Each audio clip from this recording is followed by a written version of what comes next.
Olá pessoal, tudo bem? Sejam muitíssimo bem-vindos ao canal Inventando História e hoje mais um episódio da nossa série no Enem, ou seja, reforçando a sua preparação para o próximo Exame Nacional do Ensino Médio.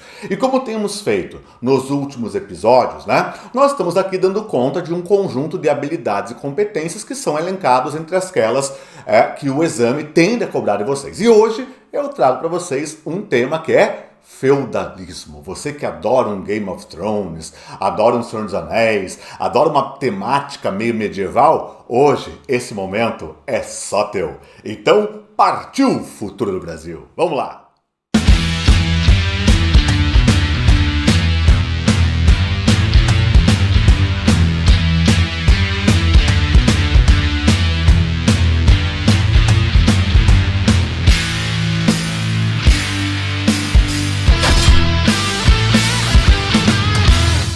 Então, lá vamos nós para a nossa Idade Média Ocidental. E olha o que eu falei, Idade Média Ocidental. Sim, quando nós falamos de feudalismo, que é o nosso tema do dia, pessoal, cuidado para não confundir. Você estuda em História Idade Média Oriental e Idade Média Ocidental. A Oriental é aquela que diz respeito, por exemplo, ao mundo árabe islâmico, tá? E também ao mundo bizantino, chamado Império Romano do Oriente, Constantinopla, que tem outras relações de trabalho, outras relações sociais e políticas diferentes daquela lá da Idade Média Ocidental, que ocorre onde? Na Europa Ocidental. Ali sim nós teremos a formação da chamada Ordem Feudal. Lembre que até a queda do Império Romano do Ocidente, o mundo era bastante urbano na Europa Ocidental por conta da cidade de Roma. Porém, à medida que Roma foi enfraquecendo, começaram a ocorrer as invasões bárbaras, muitos plebeus e outros grupos sociais romanos começam a buscar proteção aonde? No ambiente rural, longe daquele centro em convulsão, E vão então para o ambiente rural, levando a Europa, portanto, a um processo de ruralização. Temos então um êxodo urbano, as pessoas estão indo para o campo, tá? E lá muitas pessoas que vão ao campo procuram alguém que possa defendê-las, por exemplo, dos bárbaros que invadiam todo aquele território europeu.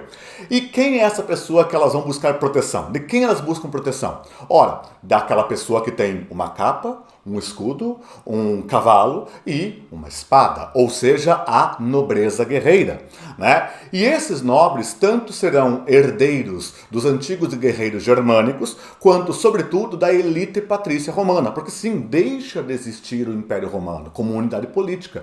Porém, óbvio que todas as influências culturais, todas as marcas deixadas por Roma ainda ficam por ali.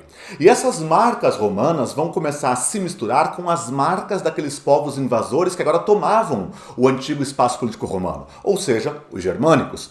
Então nós podemos entender que a formação da ordem feudal, ela é uma fusão de elementos romanos, elementos germânicos, tendo alguma coisa capaz de unir culturas tão diferentes. Ou seja, qual será o cimento social, qual será o elemento agregador capaz de unir heranças tão distintas quanto romanas e germânicas? O cristianismo. Lembre que ao final do Império Romano, nós já tínhamos um crescimento bastante forte, bastante vigoroso do cristianismo dentro da Europa Ocidental. E ele vai acabar meio que servindo de um elemento agregador para manter aqueles elementos, aquelas heranças romanas e germânicas juntos. Dentro dessa ordem feudal, pessoal, muda tudo. Aquela sociedade que era antes urbana, agora é uma sociedade rural.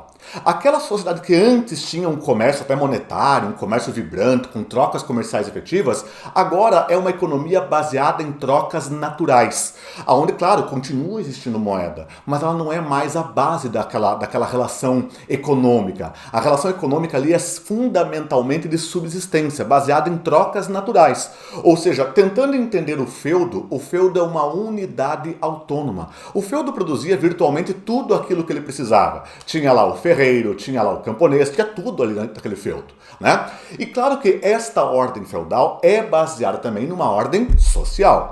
Dentro disso, então, esta ordem social da qual eu estou falando para vocês é uma ordem estamental, formada em estamentos, que até eu já comentei em outro episódio com vocês. E o que seriam os estamentos? Eu tenho o primeiro estado, mais importante, que é o clero. Lembre que a igreja é a mais poderosa instituição medieval feudal.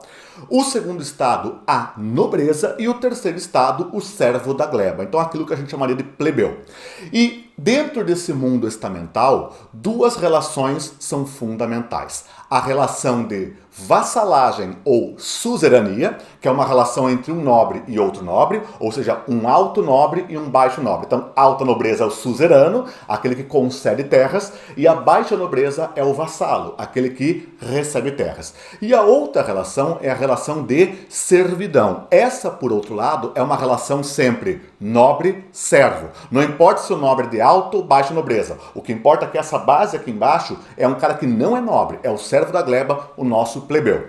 É esse carinha aqui embaixo, por exemplo, que será explorado até a alma por um conjunto de tributos feudais como talha, corveia, banalidade, tostão de Pedro, prima noctis, captação, entre outros. E esta ordem feudal, então, ela é bastante rígida, porque existe ali a lógica do juramento de lealdade. Então, aqueles plebeus têm um juramento de lealdade que é vitalício e hereditário para com um senhor feudal. Da mesma forma, um vassalo, que é um baixo nobre, também tem um juramento de lealdade hereditário e vitalício para com um alto nobre, o suzerano. Então tudo passa ali por essa ideia da lealdade, esse juramento, que é uma herança germânica lá do chamado comitatus. Some-se a isso que dentro da ordem feudal, o direito agora é um direito fundamentalmente consuetudinário. Enquanto que o direito romano era um direito do tipo dura lex, sed lex, ou seja, a lei é dura, mas a lei ele é vertical, o direito germânico ele é um direito dos costumes. Existe o costume, então o costume é a lei, ele é mais horizontal. O direito romano ele é vertical, o direito germânico ele é horizontal, tranquilo? Então dentro disso tudo você tem essa ordem feudal. E a Igreja Católica Apostólica Romana vai ser a grande instituição. A própria igreja também tinha suas divisões. Nós tínhamos o baixo clero, nós tínhamos o alto clero, nós tínhamos o clero regular, por exemplo, que seriam lá os monges, os mosteiros que ficaram na clausura, e nós tínhamos, por exemplo, o clero secular, que seria justamente aquele que rezaria uma missa para os plebeus e por aí vai. Mas tudo isso passando por essa grande chamada ordem feudal. Volto a insistir, uma ordem com fundamentalmente imobilismo social, ou seja, ou quase muito pequena mobilidade social, você não tinha como subir ou ascender, era tudo muito determinado, e também uma ordem baseada numa relação de suzerania e vassalagem, nobre-nobre, e também na relação de servidão, nobre-servo. Beleza? Pessoal, sempre fique atento a esses conceitos fundamentais sobre o que é o feudalismo, tá? Sobre o que significa esta ordem feudal. Tranquilo? Queridos, já sabe, né? Olha só, curta esse vídeo. Se você não está inscrito no canal, poxa, se inscreve lá, ativa o sininho e não guarda essa informação só para você. Divulgue com seus contatos e segue nossas redes sociais. No Twitter, @InventandoHST, no Instagram, @canal Inventando História e lá no Facebook, /Inventando História. Simples como a vida. No mais, um fortíssimo abraço e que a força esteja com vocês. Tchau, tchau, pessoal!